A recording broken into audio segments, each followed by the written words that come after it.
it's a long drop. So, I'm going to need these today. Look at this.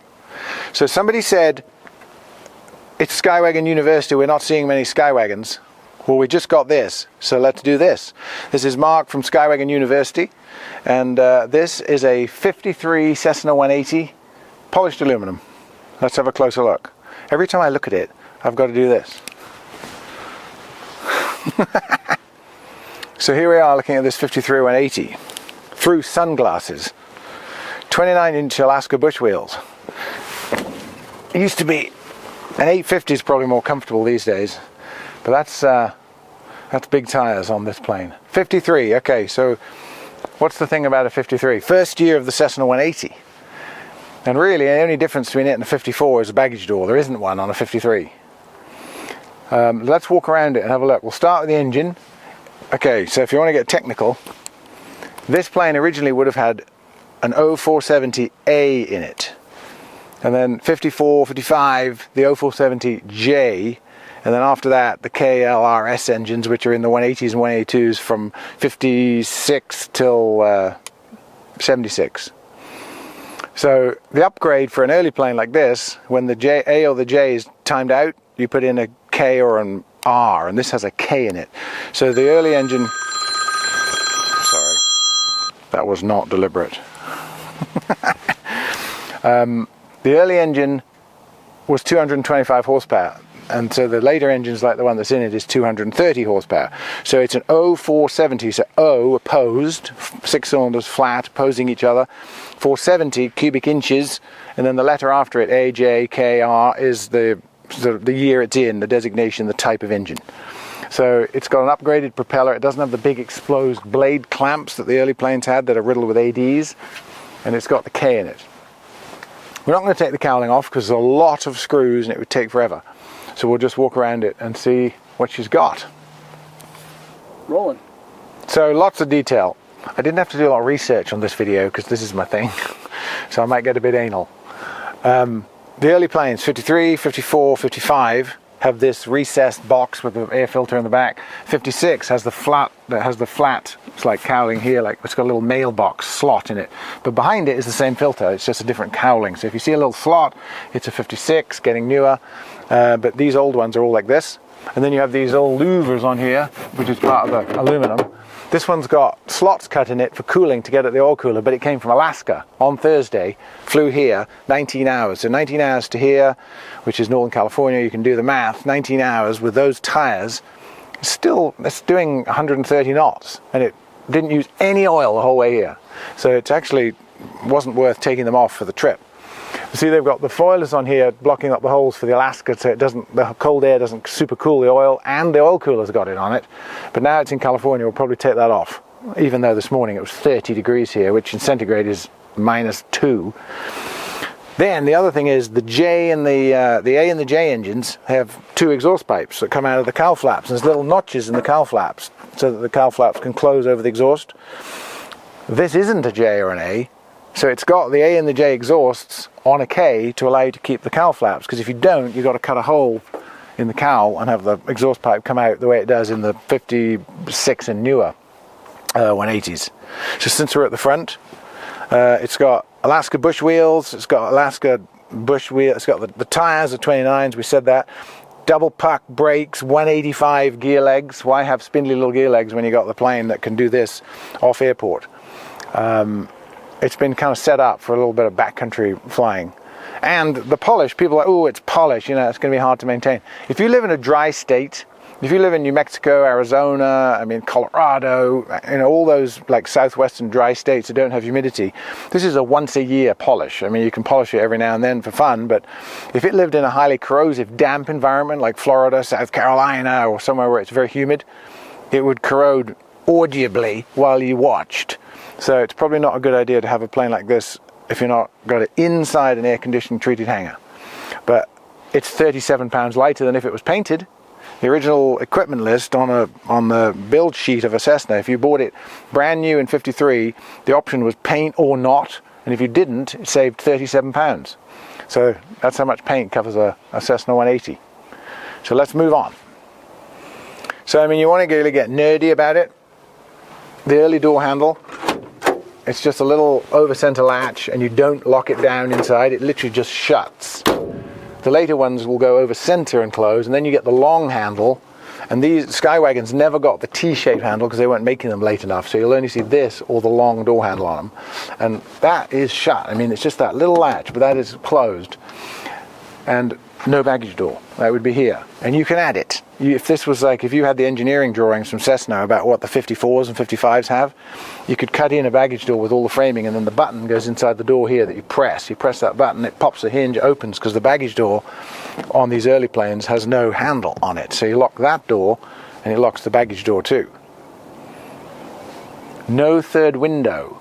So it's the early planes, like this 53, 45, right up till people, gurus, if you're watching 63, 2 windows, 64, 3 windows. And the other window will be cut in here, and the roof line is slightly higher. Yeah. So I'm going to get into a bit more detail about this windowy, roofliney area thing right here. But look how shiny it is. You can even see Don filming. So we're going to go off angle a bit, so it's just the glare, which I might need these because it's sunny. So 2 window ends in 63. The last 2 window plane is a 63. 64 have the third window. 3 window planes have the higher roof line, which goes from the spar up there between the 2 GPS antennas down to this straight. It doesn't kink in that little bit there. So if you don't see the kink, it's a 3 window plane. But just to confuse you, 60, 61, 62 and 63 are the flat roofline plane with 2 windows. Just to, I don't know, maybe 180s had 2 windows, 185s had 3 windows, because all the 185s had 3 windows from 61. They shared the fuselage, they didn't add the window. And that fuselage came from the 60, 61, 182, which had 3 windows. So in a nutshell, 2 windows until 63 is a 180, but the 63, 62 and 61s have the raised roofline fuselage, which means it can have the 6 seats in it. So 63 and newer, so later than 63, they all had the slightly squared off window, the flatter roofline, and the third window in it, the 3 window cabin. In a 180, 185s, always 3 side windows. Okay, enough of that. And this scallop here goes away when the third window comes in. It's much smaller. Sometimes you get water trapped in here, and you'll see them where they corrode in here. You've got to make sure that doesn't have water in it. So yeah, beautiful, shiny, clean, amazing. Tail cone lift handles. And people have asked me, you know, I think, oh, that's too boring, that's not enough info. People, you know, they have asked me for more info, so I'm going to perhaps get a little bit over-infoed. Tail cone lift handles, they're put in after the fact. That's not Cessna, that's for maneuvering on the ground, because the tail moves when you trim it, and you can't manhandle a tail because it's a moving flight control surface, and it breaks the ribs too, so that's for moving around on the ground. And I'm just going to show you the range of motion of the trim of the tail of all Cessna 180s, all Cessna 185s, and all pre-61 182s. This is what it does.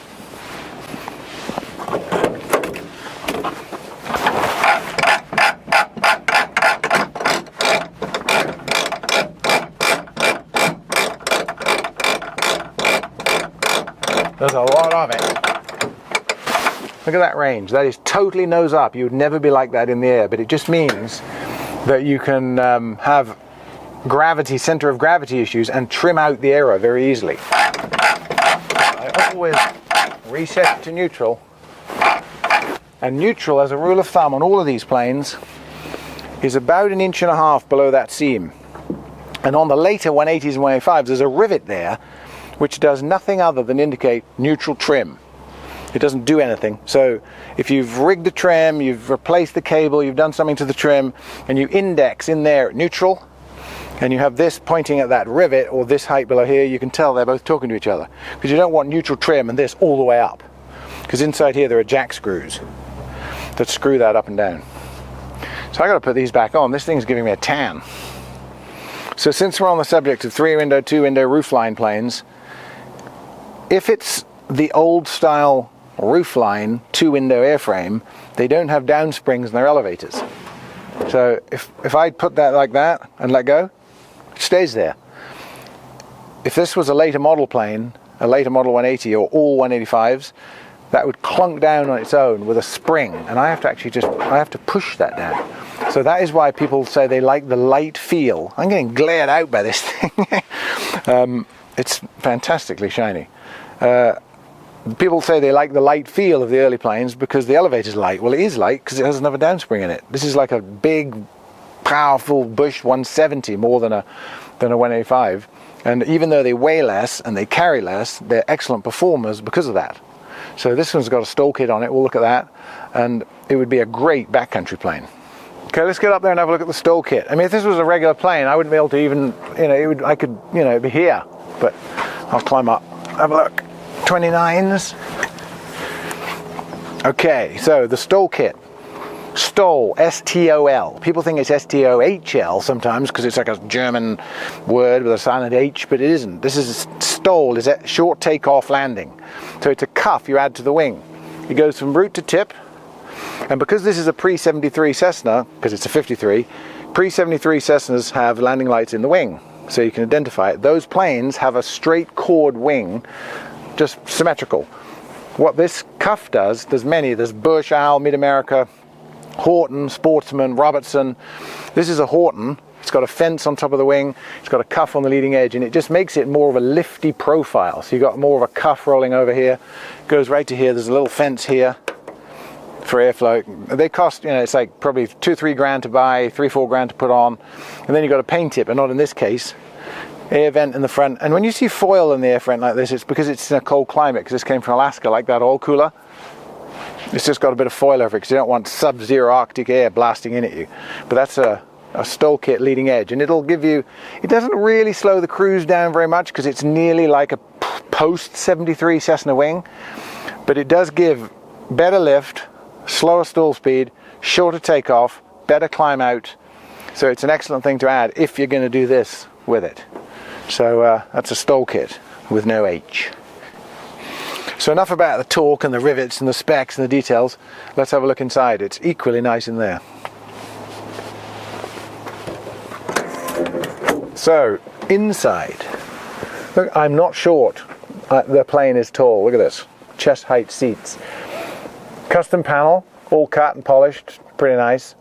And then, it's not it's center stack, but it's not the old layout of scattered circuit breakers and giant gyros. It's got a modern upper panel with 3.5-inch gyros in it, a dedicated EDM for engine management, everything, GPS, transponder here with traffic, ADSB in and out, audio panel, a King radio as a backup. But just the trim of it, the way it's all been made with the polished parts, you think, oh, that'll glare, I won't be able to see an IFR. It doesn't. It's absolutely excellent. It came down here, IFR from Alaska.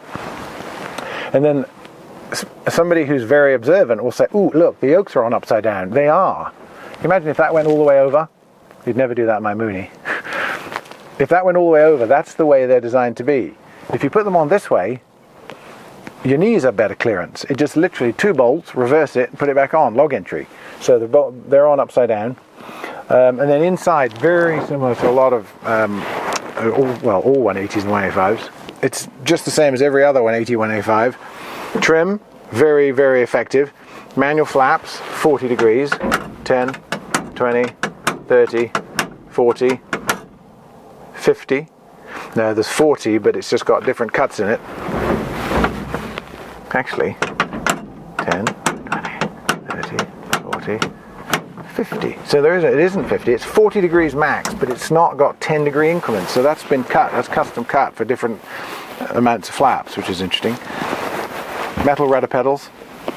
And the width of the cabin is the same as a 172 or a 170 or a 185. All of those are this width. All 180s and 185 stayed this width from beginning to end, 53 to 86.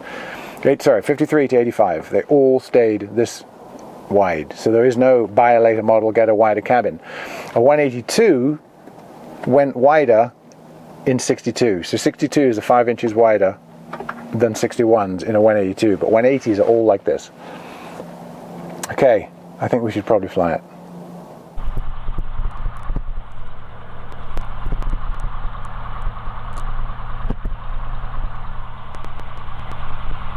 Okay, it's warm because we waited for a plane to land. So the run-up is cigar controls, check they're actually doing something out there. Instruments. Possible traffic track 4881, Sierra is 10 miles to the southwest, 3,500 to get straight in for runway 25. Gas on both. Enough. Fuel.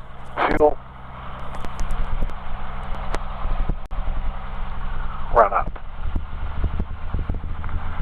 So we're going to go to 1700 here. Mags. One. Another one. Both. Drop. 2 because it's cold. The oil.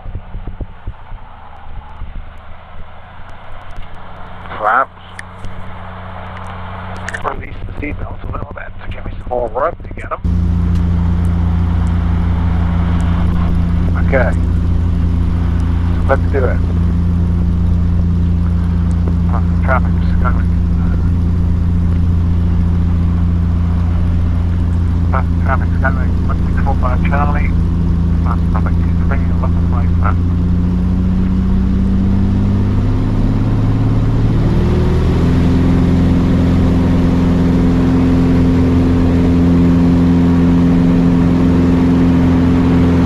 Full power. Tail up. 40. 45. What? There we are, look at that. Yeah, nice. Flaps away.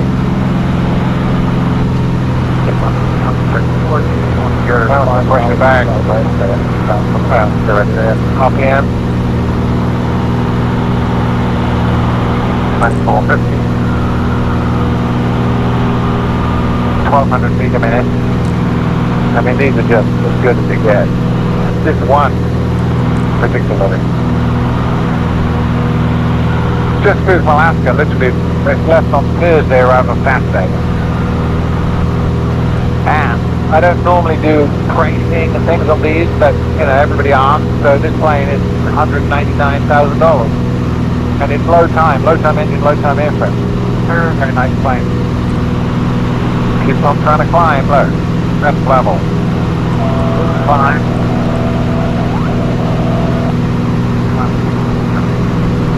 45 Charlie's on left cross number 3 of Platinum.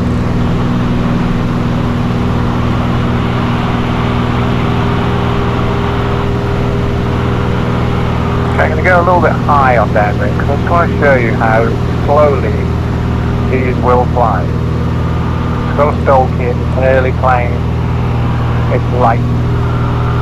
So I'm going to slow it down. I don't know if you can see the airspeed indicator there, but watch. So we're doing 80. Front flap, 81. I'm just trying to get harder than right, the money color. I've got 40 degrees of flaps in. 500 feet a minute. No, we're doing 45. 40. We're doing 30. Zero indicated airspeed. And look at this. Look at the aileron authority. It's not like it's buffeting on the edge of death. Incredible. Zero. Any slower, I need a rope ladder. I'm stuck up here all day.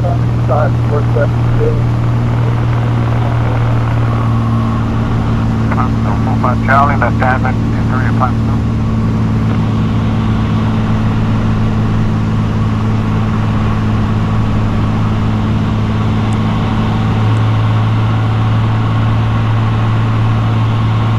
Perfectly rigged. Total traffic, 470, final, 31. Now this is actually the perfect glide slope, but it looks low because the camera's a wide angle.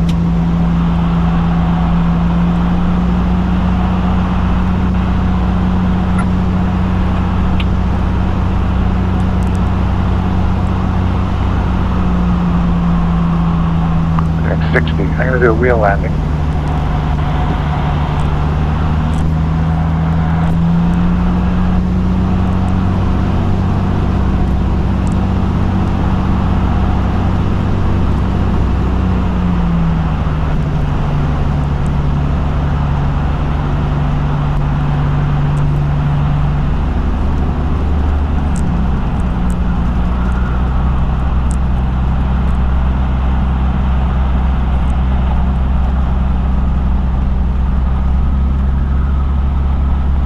Another thing is these planes are so light. I mean, look, I'm barely moving, the tail's still up. If I just gently push forward, balance it, power brakes, elevator, power brakes, elevator. I'm taxiing it like a 182 now. I've run out of elevators, so I'm on the power. I mean, just taxi it right off the runway. National traffic, 759 Romeo, November, line up and wait, 23.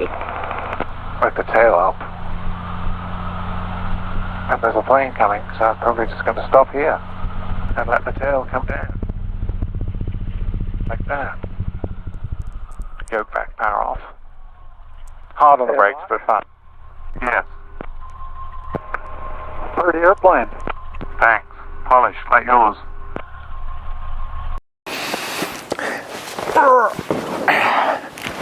So, we lived through that. This is Mark at Skywagon University, having a look at another plane. 53-180, beautiful, polished. We've done Skywagons before. This was too nice an opportunity to miss. Whenever a nice plane comes in, we do videos like this. So if you liked it, subscribe on the little thing there, and there's a bell you can click on to get notifications. And thanks for watching.